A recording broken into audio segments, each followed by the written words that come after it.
Welcome to Realizing Real Estate. Each week we will be issuing a new edition, an interview with an investor, developer, business leader, government official, scholars, and others, all who in some way impact the world of real estate and the quality of your investment. Real estate has many facets. We will explore many of them in these brief podcasts. Every one of our guests will be interviewed in greater depth and length on our weekly radio show, Our House, which is broadcast every Saturday at 9 a.m. on WBN 930 a.m. and 98.5 FM HD3 in the Buffalo Niagara Marketplace, but is accessible anywhere in the world on the Odyssey app or at WBN.com. All of Realizing Real Estate podcasts are available at the iTunes Store, and our House radio shows are archived on our blog at huntrealestate.com. Join us every week and give us your feedback and suggestions for future topics, also at huntrealestate.com.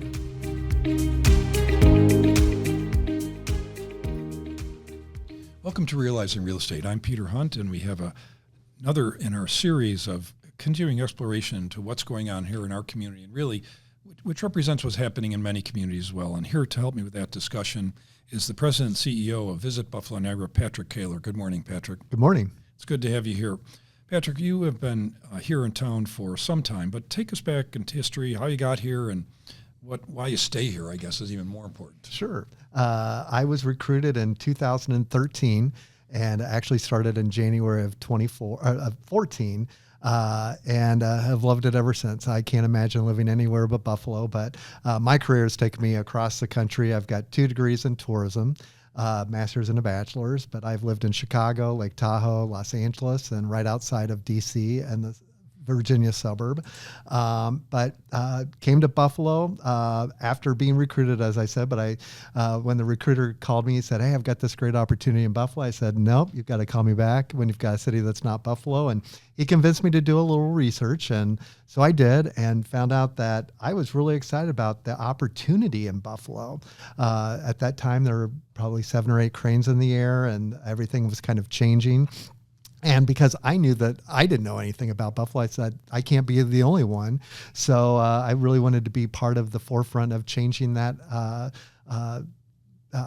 vision or knowledge about what Buffalo has to offer. And so it's been a great ride, and I enjoy it, and I hope to retire from here in the next 8 years. But it's been a lot of fun. And so Visit Buffalo Niagara is actually 3 organizations under one umbrella. So it's the Destination Marketing Organization, also known as the Convention and Visitors Bureau, also oversee the Convention Center as well as the Sports Commission. So when you look at a community like Buffalo, and even from your previous stops, what did you look for? What kind of opportunity did you see? Yeah, I think it really kind of came down to the quality of life. Was this a place that I could actually see myself living and enjoying, my downtime from work? And it checked all the boxes. If you look back at my resume, I lived in Chicago on Lake Michigan. I was in Lake Tahoe. Los Angeles had the Pacific Ocean. So for some reason, I was always attracted to these big bodies of water. So maybe there's something there. But the arts and culture, professional athletics, just the overall diversity of Buffalo. Buffalo, and the board really liked this when I interviewed. I said, I feel like it's a small version of Chicago. And it feels very Midwestern to me as well, not necessarily a New York state kind of a vibe. And so it just felt like home. I grew up in Illinois, and so I have those Midwestern values, I guess. And so it just kind of really spoke to me on many different levels. Our job in this programming is to really isolate those things that really contribute to value for people that may want to invest in real estate right here, or maybe just live here. What is it about that? And certainly one of the things that makes it exciting is when other people see what we know to be the case. So you've got a big job to try to take that message out to the world. How do you do that? Yeah, so, we have a few different audiences that we try to attract. So obviously leisure visitation is the highest.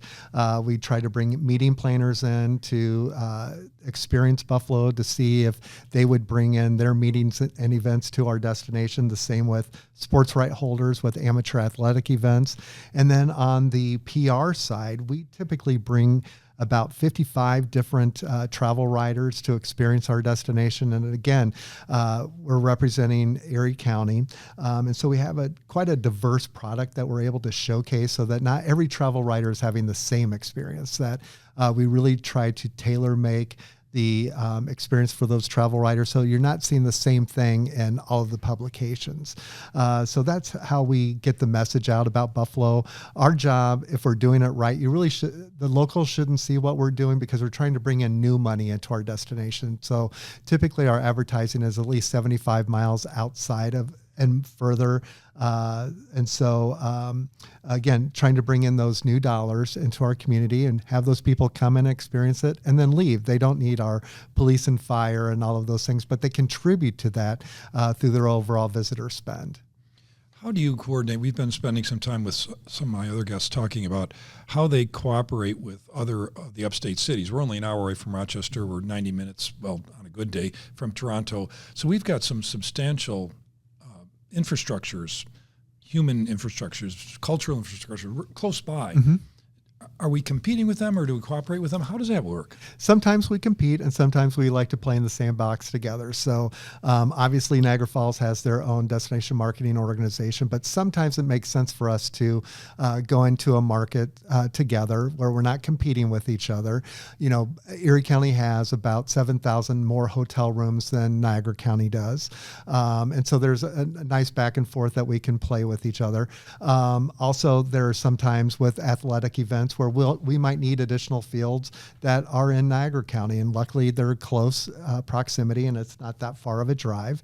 We'll actually be putting one of the NCAA men's basketball teams in 26 in Niagara Falls because we didn't have the full service hotel in the city of Buffalo that we would need in 26, and so that got displaced to Niagara Falls. But again, it's sharing that wealth. We also work very closely with a few other destinations, such as Rochester, Syracuse, and Binghamton, on a food trail through New York called, what do we call that? It's an upstate New York food trail. And so, you know, in Buffalo, we're talking about beef on weck and obviously the wings, sponge candy. In Rochester, they are highlighting the garbage plate. In Syracuse, they're talking about barbecue, and in Binghamton, the speedy. But again, that's something that everybody has to do when they're traveling is eat. And so we've created this nice tour that's around food, but we also talk about the cultural aspects in each of those destinations. We also have another, I think it's a 7 or 11 day trek from New York City all the way across to Buffalo that links many different other communities. Talking about a great New York experience.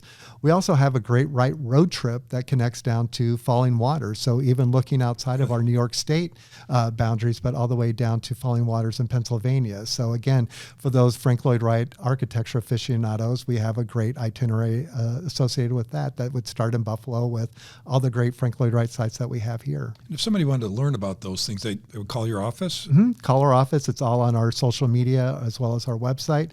And they all live there and have a great prominence, and how you can get more information on those opportunities. My great concern is how we not only promote it outside of Western, but promote it inside of Western New York so that people understand the value that's being added to their real estate, their and in terms of it more subjectively, their whole experience here. There's got to be, you don't spend a lot of time marketing directly to our people, but do you do that? We do, actually. So during the pandemic, the county gave us a few $1 million to help stimulate business people to get out and experience the local businesses. And so that really raised the awareness of Visit Buffalo Niagara to our community. And we've really kind of kept that going because it really help with our overall awareness of what we do as a destination marketing organization for the community. Got more engagement for people to want to be volunteers with us to help tell the story when visitors are here for a meeting, a convention, or a sporting event. I do a weekly segment on WGRZ on Most Buffalo. Again, just talking about things for people to do. like I've said before many times, is that our locals are our best ambassadors. And so the more they know about what's going on and that they can use Visit Buffalo Niagara resources, whether it be our website or our social media platforms, to be able to tell those stories to their friends, to their guests that are coming into our destination, their family and relatives that are coming to visit as well. You know, we've got visitor guides and maps and other brochures that we really want people to be able to utilize, and we'll point them into directions where they can find those. So if you look at our community today and you were to put the top 4 or 5 reasons why people would come here or stay here, what would they be? Yeah, I think I would start with our arts and culture. That's one of our top things, especially now with the expansion of the Buffalo AKG. That's really kind of exploded our overall awareness of that, the importance of that collection, as well as the other exhibits that they're able to curate right here in Buffalo. Our architecture is very notable, that we've got examples of 3 of the top American architects right here in Buffalo, and that we do have the largest and most complete restoration of a Frank Lloyd Wright site. Our food, you know, we get the notoriety of the wing, but we have great local food in our destination and flavors from around the world. And one of the things that, especially in the downtown area, we don't really have chain restaurants. They're all locally owned restaurants. And that's a great opportunity for people to truly experience the cuisine that we have here in Buffalo. And then fourth, I would say our outdoor recreation that a lot of people probably wouldn't associate. That we've got great hiking trails. We've got skiing in Ellicottville. We've got the lake right here as well for outdoor fishing and boating. And then you know, on top of that, we have great professional sports as well with the Bills, the Sabres, the Bandits, the Bisons, and so they're all big visitor draws. You know, it's so interesting to. So many times I was growing up, you know, I'd be at my friend's house and somebody would say, you know, where are you going to college? What are you going to do? You'll never come back to Buffalo. There's nothing to do here. You know, I must have heard that so much, even from people in my own family. And I'm going, what do you mean there's nothing to do here? It seems like there's so much to do here. And we seem to have so many seemingly organic startups, things going on here. Even in soccer team, for example, I went to a place called the Kaz over the weekend out in South Buffalo, which is an incredible place. Popped up, and man, it was jumping line outside to get in. I said to the guy who controls that project, I said, I haven't waited in line to get into a bar in a long, long time. But it was exciting to see that, and that's the kind of thing that I think sometimes we miss. And you did touch on the outdoor activities, but one of the things that we can't ignore, particularly going forward, is water. Right. We have 20% of the fresh water in the world flowing by our doors here, and it's very exciting that's always going to be there. Exactly. And the fact that we have Niagara Falls just 15, 20 minutes away. Exactly. And I would like to layer down on Niagara Falls with you sometime, but that's not really what we have time or energy to do today, because to me that's one of our huge opportunities going forward as a community, how we marry that. And just your name, Visit Buffalo Niagara. I mean, that brings it all together.